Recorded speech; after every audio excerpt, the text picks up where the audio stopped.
Good to have you back. Let's bring you this now. Many of us have been raised to respect our elders. They are the mothers and fathers of our communities, but they're also among the most vulnerable.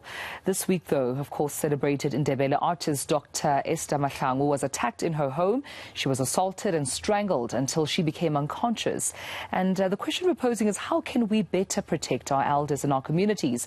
Irene Snell-Carroll, the Provincial Director of the organization Age in Action in the Western Cape, joins us now to take this conversation forward. Thank you for your time, Irene, and good morning to you. I mean, the events that took place this past couple of days sent shockwaves through the entire country, but it's also a reflection of what's really happening in most of our communities in South Africa, the vulnerability of our senior citizens. You work with them. Take us through the realities on the ground and what they face on an ordinary basis, especially those perhaps even living alone. Yeah, it's very important. Every day we as organization Age in Action are working with the elderly, specifically who are abused on a daily basis. And the reality is that a lot of older persons are alone at home, and they are isolated, and because they're not part of a community-based center or just alone because of distances and don't have a family support, this creates the opportunity for older persons to be abused by the community. But we as organization do a lot of awareness and encourage older persons to be part of community-based centers or service centers or clubs where older persons belong to prevent that isolation and loneliness, so that they also can be protected during the day specifically. Because most older persons are not just targeted at night, but also during the day where people know that their children or grandchildren is maybe working or in school, and then they go out and target these older persons. Yeah. But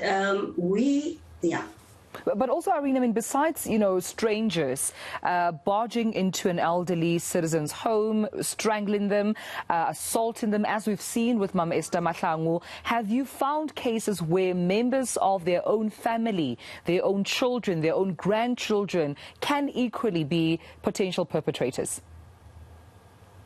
Yes, definitely. And what we also find is that on a daily basis, that a lot of these older persons, the perpetrators are known to the elderly, and they are not willing sometimes to report these abuse taking place in their homes.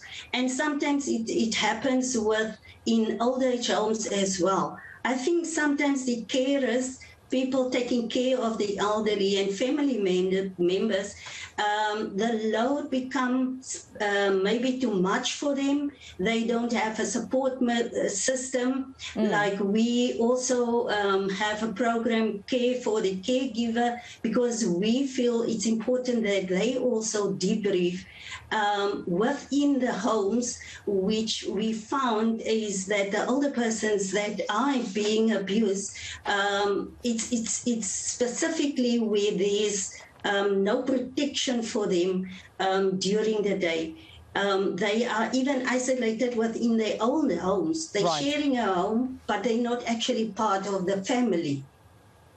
So with the work that you do in your organization, in terms of, filling in the gap, especially where the elderly need assistance, what have you found in terms of police, the members of the SAPS and their involvement in terms of policing these communities, making sure the elderly is safe, going perhaps house to house where they know their elderly members, asking them questions, because we know that some of our elderly citizens may struggle with forgetfulness, some may not be able to articulate issues properly. Have you found that the SAPS is active in our communities?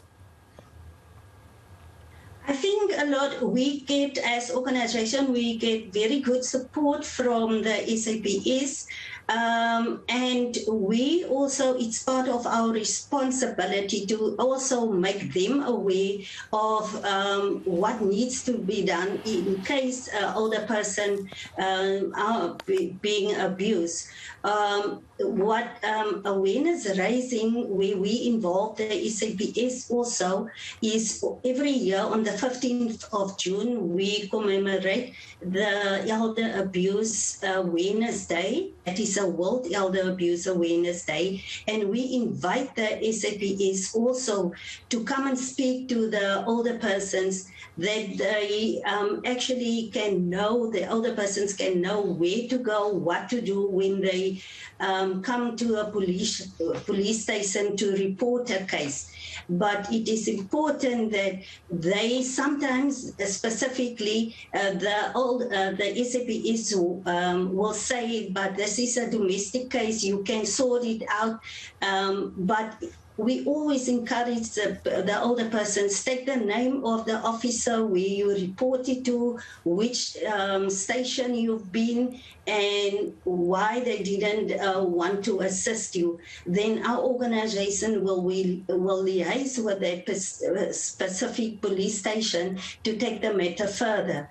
Sometimes the police, it's difficult for them. There is too many other cases, and they don't see the elderly as a priority when they come to the police station to report a case. Yeah. So, Irene, with that being said, my last question to you, how do we then better protect the elderly? I'm talking family members here, community members, neighbours, because one of the neighbours of Mama Esther Mahlangu in one of the packages that we, of course, shared right here on eNCA was able to articulate what they saw or what they heard from Mama Esther Mahlangu and even go as far as helping her. So that was important. If they didn't pay attention, perhaps we don't know who else would have been able to assist in sharing that information with the public. So how can we then better protect the elderly, in your opinion?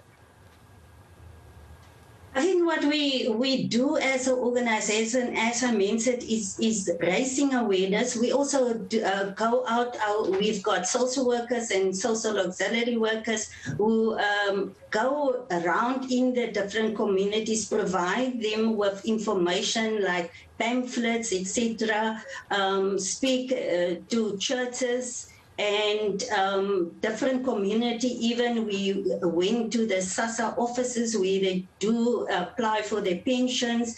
We go to clinics, speak to the elderly. So I think a lot is to do with awareness raising, where we support the elderly and being visible on a daily basis where we can. We have educational programs, speak on radios, and information is the most important.